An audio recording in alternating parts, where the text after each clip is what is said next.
magandang hapon na kachika. Tayo'y magluluto na. Dahil hapon na. Ang lulutuin ko ngayon mga kachika is tulingan. Ito yung tulingan natin. Isa't kalahati ihaw, tapos itong dalawang hiwa, tinula. Yan ang ating ulam ngayong gabi.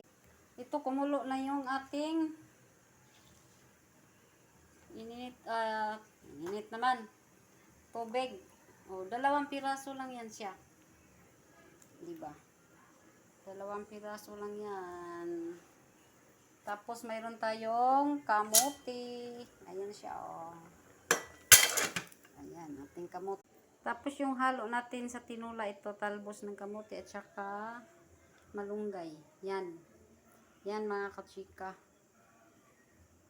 ang ating ulam ngayong gabi or hapon.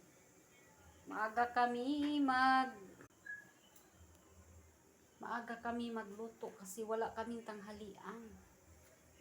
Ganito kami pag mga kachika, yung wala kaming tanghalian, maaga kami magluto para pag dilim. Teka lang mga kachika. Yes! Oo!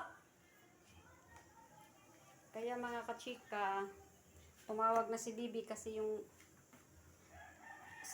apoy namin para ihaw, haling na kuno. Pagkatapos ko dito sa tinula, baba na ako doon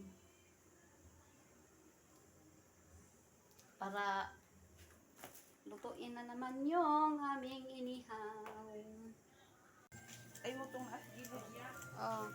ngayon dito na kami sa aming inihaw. Oo, nagsugba nami. Ayan na ang ating inihaw, diba?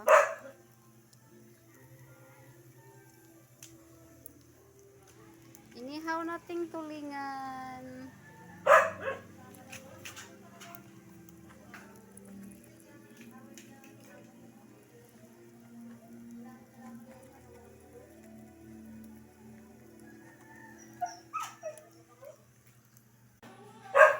Babay mga kachika ng undangon, kaya na ay nagbidyokin, na ay iro nagsigusig. Kita-kita tapon sunod higayon. Bye bye, God bless us all.